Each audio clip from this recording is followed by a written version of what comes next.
दोस्तों, इस मूवी में दिखाया गया है एक आदमी को पुराने किसी बदले के तहत एक कमरे में 15 साल के लिए बंद कर दिया गया है और फिर जब उसे 15 साल बाद उसे आजाद किया गया तो उसकी सजा 15 साल की कैद से भी बुरी दी गई। देखते हैं इस मूवी में। मूवी के स्टार्ट में एक आदमी को दिखाया जाता है जो कि अमीर होने के साथ साथ शराबी भी है, जिसका नाम डायसो है। इसने बहुत शराब पी रखी थी जिसकी वजह से इसे पुलिस पकड़ लेती है। डायसो पुलिस वालों से शराब के नशे में बहुत बदतमीजी करता है। पुलिस कोई एक्शन लेती इससे पहले वहां उसका दोस्त आ जाता है और पुलिस वालों से माफी मांगता है और डायसो को वहां से लेकर जाने लगता है, मगर डायसो नशे में पुलिस वालों से फिर से बदतमीजी कर जाता है। पुलिस स्टेशन से बाहर आकर वो अपनी बीवी को कॉल मिलाता है। दरअसल आज उसकी बेटी का बर्थडे है, उसे घर जाना था। फिर वो अपनी बेटी से बात करता है और कहता है कि आज मैं जल्दी घर आऊंगा। वो अपनी बेटी से बहुत मोहब्बत करता है। वो अपनी बेटी से तोहफे और खिलौने लाने का वादा करता है और अपने आने का कहकर अपने दोस्त को फोन दे देता है। इसका दोस्त फोन पर बात कर रहा होता है और डायसो बाहर आ जाता है। जब इसका दोस्त बाहर देखता है तो डायसो वहां नहीं होता। वो उसे काफी आवाजें देता है मगर वो वहां नहीं होता। इसका दोस्त इसे काफी ढूंढता है मगर वो कहीं नहीं मिलता। इसका सामान भी जो इसने अपनी बेटी के लिए लाया था वो रास्ते में ही पड़ा था क्योंकि इसे किसी ने अगवा कर लिया था। फिर डायसो को एक जगह पर कैद दिखाया जाता है। इसे एक कमरे में कैद कर दिया गया था और इस कमरे में सिर्फ इसके सर के जितना बाहर जाने का रास्ता होता है, जिसके जरिए एक आदमी उसे खाना देता है। वो इससे पूछता है कि आखिर मुझे कैद क्यों किया है, मगर वो इसे कुछ कहे बिना ही बंद करके चला जाता है। डायसो अब यहाँ दिन, महीना या साल नहीं बल्कि 15 साल तक बंद रहने वाला है, मगर इसकी क्या वजह थी ये मूवी में आगे पता चलेगा। डायसो अकेला रहकर पागल ना हो जाए इसलिए वो लोग इस कमरे में एक गैस छोड़ देते हैं जिससे उसे नींद आ जाती है। नींद भी ऐसी आती है जैसे वो बेहोश हो गया है। इसको बेहोश करके वो लोग इसकी बॉडी में से थोड़ा सा खून निकाल लेते हैं। अगले दिन डायसो को पता चलता है कि इसकी बीवी का किसी ने कत्ल कर दिया है और पुलिस मुजरिम डायसो को बता रही है जहां कत्ल हुआ था वहां इसके खून के निशानात भी मिले थे। डायसो को पूरे जिस्म में चूटियां सी चलनी महसूस हो रही थी। डायसो अपनी बीवी के कत्ल का सुनकर बहुत टूट जाता है। वो अपनी जान लेने की कोशिश करता है लेकिन जिन्होंने इसे कैद किया हुआ था वो इसे मरने नहीं देते और इसका इलाज करके उसे ठीक कर देते हैं। वहां उसे एक ही तरह का खाना दिया जा रहा था। वो कई बार अपनी जान लेने की कोशिश करता है मगर वो उसे मरने नहीं देते और हर बार उसका इलाज करते हैं। वो भागने की कोशिश में जो खाने के लिए उसे स्टिक मिली थी उसकी मदद से दीवार को खोदने की कोशिश करता है। ऐसा करने से भी कोई फायदा नहीं होता। वो अपने हाथों को काटता रहता है। वो एक ईंट हटाने में कामयाब हो जाता है जहां से उसे कुछ हिस्सा शहर का नजर आ रहा था।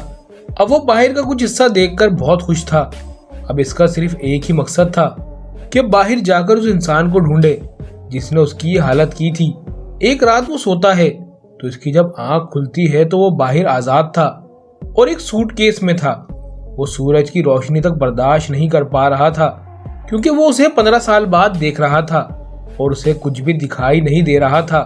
और जब वो नॉर्मल होता है तो वो बिल्डिंग पर एक और आदमी को देखता है जो खुदकुशी करने वाला होता है। वो इस आदमी के पास जाकर इस आदमी को अजीब नजरों से देखने और सूंघने लगता है क्योंकि इतने वक्त के बाद उसने किसी आदमी को देखा था। डायसो इसे अपनी सारी कहानी बताता है जो इसके साथ हुआ था ताकि आदमी के अंदर थोड़ी जीने का हौसला आए। इसके बाद डायसो वहां से चला जाता है मगर अगले सीन में देखने को मिलता है वो इंसान अपनी जान ले ही लेता है। इसे सब कुछ नया नया लग रहा था। इसे साल भी पता चलता है कि 2003 चल रहा है। वो मछलियों को अजीब सी नजरों से देख रहा होता है तो इसके पास एक भिखारी आता है और इसे एक मोबाइल और कुछ पैसे देकर कहता है कि ये रखो, मगर इसके बारे में मुझसे कुछ नहीं पूछना क्योंकि मुझे खुद कुछ नहीं मालूम, बस मुझे तुम तक ही पहुंचाने के लिए कहा गया था। इसके बाद वो यहाँ से चला जाता है। इसके बाद डायसो एक होटल में जाता है। वहां उसे मोबाइल पर एक कॉल आती है। जब वो कॉल को उठाता है तो पता चलता है कि कॉल पर वही आदमी था जिसने उसे इतने सालों तक कैद रखा हुआ था। वो आदमी उससे कहता है कि तुम्हें कैसा लग रहा है आजाद होकर। डायसो उससे पूछता है कि आखिर तुमने ये सब क्यों किया, जिस पर वो अगवा करने वाला कहता है कि तुम एक बार अपनी पुरानी बातों को याद करो और फिर सोचो कि तुमने जिंदगी में क्या गलत काम किया है। इतना कहकर वो कॉल काट देता है। डाइसो अचानक से ही वहीं बेहोश हो जाता है। जब उसकी आंख खुलती है तो अपने सामने एक लड़की को पाता है जिसका नाम मेडो है और वो इसी होटल में काम करती है। वो डाइसो की डायरी पढ़ने लगती है जिस पर डाइसो गुस्सा हो जाता है। लड़की को सच्चाई जानकर इस पर बहुत तरस आता है। डाइसो उससे सारी डायरी ले लेता है। फिर अगली सुबह वो अपनी खोई हुई बेटी को ढूंढने जाता है। पता चलता है इसकी बेटी को किसी ने गोद लिया है और अब वो इस मुल्क में नहीं रहती। डाइसो को याद आता है कि इसकी वाइफ का कत्ल हुआ था और इसका इल्जाम इसके सर था। वो कसम खाता है कि मैं जब तक इसकी कब्र पर नहीं जाऊंगा, जब तक इसके कातिल को ना मार दूं। डाइसो लड़की के साथ अलग अलग होटल में जाता है। वो खाना चेक करने के लिए जो उसे वहां खिलाया जाता था। वो उसे खाने का जायका आज तक नहीं भूला था। कई सारे होटल के खाना चखने के बाद आखिरकार वो उस होटल में पहुंच ही जाता है जिसका खाना इसने 15 सालों तक खाया था। वो डिलीवरी बॉय का पीछा करने लगता है और इस जगह पहुंच जाता है जहां उसे कैद किया गया था। यहाँ और भी लोगों को अलग अलग कमरों में कैद किया गया था। ये किस्म की जेल थी। डाइसो वहां के मैनेजर को पकड़ लेता है और इसको पट्टियों से बांध देता है और कहता है कि तुम्हें ऐसा करने के लिए किसने कहा था। वो मना कर देता है कि उसे कुछ नहीं मालूम। डाइसो एक एक करके उसके सारे दांत निकाल लेता है और फिर यहाँ काम करने वाले गुंडों को भी बहुत मारता है। वो लोग तादाद में बहुत ज्यादा थे इसलिए वो भी काफी ज्यादा जख्मी हो जाता है। वो अधमरी हालत में रोड पे आता है और खून में लथपथ रोड पर गिर जाता है जहाँ एक आदमी इसकी मदद करता है और इसे फौरन गाड़ी में बिठाता है। हैरत की बात यह थी कि वो डाइसो को इसके नाम से जानता था। डाइसो को इस पर शक हो जाता है। डाइसो को जब होश आता है तो वो मीडो के साथ कमरे में होता है। इसने इसके सारे जख्म को सी दिया था। वो अपने साथ उस कमरे से कुछ ऑडियो टेप भी लाया था जिसे वो एक एक करके वो सुनने लगता है। यहाँ उसे एक बात पता चलती है कि जिस आदमी ने उसे अगवा किया था उसे डाइसो से सिर्फ एक ही शिकायत थी कि वो बोलता बहुत है। जिसके बाद वो अपने उसी दोस्त के पास जाता है जिससे 15 साल पहले वो अलग हो गया था, जो इसके अगवा होने के वक्त इसके साथ होता है। डाइसो को देखकर वो इसे गले लगा लेता है और जज्बाती होकर रोने लगता है। वो अपनी आईडी से अपने दोस्त के कंप्यूटर में लॉगिन होता है जिससे उनको पता चलता है कि इस पर जो इसकी बीवी का कत्ल का केस चल रहा है वो खत्म हो गया है। इसका दोस्त कहता है कि तुम्हें अपनों में से किसी को ढूंढना चाहिए क्योंकि उन्हीं में से कोई एक है जो ये सब तुम्हारे साथ कर रहा है। ये सुनकर डाइसो को मेडो पर शक होता है क्योंकि उसने बिला वजह उसकी मदद की थी। वो मेडो को पकड़कर बांध देता है और उसे काफी मार कर पूछताछ करने लगता है, मगर इसके पास तभी इसके दोस्त की कॉल आ जाती है जो बताता है कि मैंने उस अगवा करने वाले की आईडी से ये पता लगवा लिया है कि वो कहाँ रहता है। अब हैरत ये थी कि वो बंदा कहीं और का नहीं बल्कि डाइसो के सामने वाली बिल्डिंग का था। वो फौरन इस बिल्डिंग में जाता है तो उसे वही आदमी मिलता है जिसने जख्मी हालत में उसे गाड़ी में बिठाया था, जो इसका नाम लेकर इसे बुला रहा था। उस आदमी का नाम बोजिंग होता है। वो डाइसो को देखकर हंसने लगता है जिस पर डाइसो गुस्सा हो जाता है। डाइसो से मारने लगता है जिस पर वो कहता है कि चाहे तो मुझे मार दो। वो अपने सीने को खोलकर दिखाता है कि जिस पर टांके लगे हुए थे और एक डिवाइस दिखाता है और कहता है कि मैं चाहूं तो खुद को मार सकता हूं। ये डिवाइस दबाते ही मेरा दिल बंद हो जाएगा और कहता है कि अब तुम जान ही गए हो कि मैंने तुम्हें कैद किया था, तो ध्यान से मेरी बात सुनो। तुम्हारे पास सिर्फ 15 दिन है। अगर तुमने पता लगवा लिया कि मैंने तुम्हें वहां कैद क्यों किया था, मैं खुद को मार लूंगा। लेकिन अगर तुम पता ना लगवा सके तो मैं मेडो को मार दूंगा, यानी कि उस लड़की को जिसको तुम कमरे में बांधकर अकेले छोड़ गए हो। डाइसो से कुछ नहीं कहता क्योंकि वो भी जानना चाहता था कि आखिर मैंने ऐसा क्या किया है इसकी मुझे इतनी बड़ी सजा मिली थी। अब जब डाइसो मेडो के पास जाता है तो देखता है कि मैनेजर और उसके लोगों ने मेडो को पकड़ा हुआ है और अब वो डाइसो को भी पकड़ लेता है और इसके बाद इसके दांतों को भी तोड़ना चाहता है। मगर इतने में वो आदमी आता है जो बोजिंग के साथ था और वो बहुत सारे पैसे देकर डाइसो को छोड़ने का कहता है, जिस पर मैनेजर मान जाता है। वो पैसे लेकर डाइसो और मेडो दोनों को छोड़कर चला जाता है। डाइसो से कहता है कि मैं तुम्हारे हाथ काट दूंगा। अब मेडो भी अपनी नौकरी छोड़ देती है। दोनों ही कहीं दूर चले जाते हैं। दोनों को एक दूसरे से मोहब्बत हो जाती है और एक दूसरे से रात भर प्यार करते हैं। और अगली सुबह जब सोकर उठते हैं तो अपने सामने एक बॉक्स देखते हैं जिसके अंदर मैनेजर का कटा हुआ हाथ था। डाइसो समझ जाता है कि ये काम लाजमी बोजिंग ने किया है। उसे शक हो जाता है कि किसी तरह बोजिंग ने इस पर नजर रखी हुई है, क्योंकि हाथ काटने वाली बात डाइसो ने ही मैनेजर से कही थी। वो एक दुकान पर जाकर अपनी सारी चीजें चेक करवाता है।